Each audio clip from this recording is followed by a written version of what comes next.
To replace the switch on the pendant, we'll use a Phillips screwdriver to remove the 2 screws.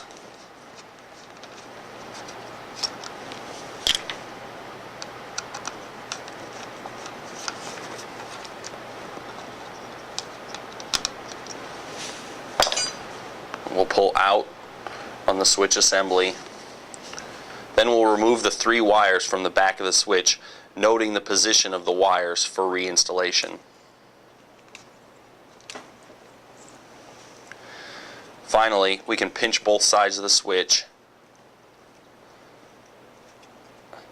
and push it through its metal retainer. Installation is the reverse of removal.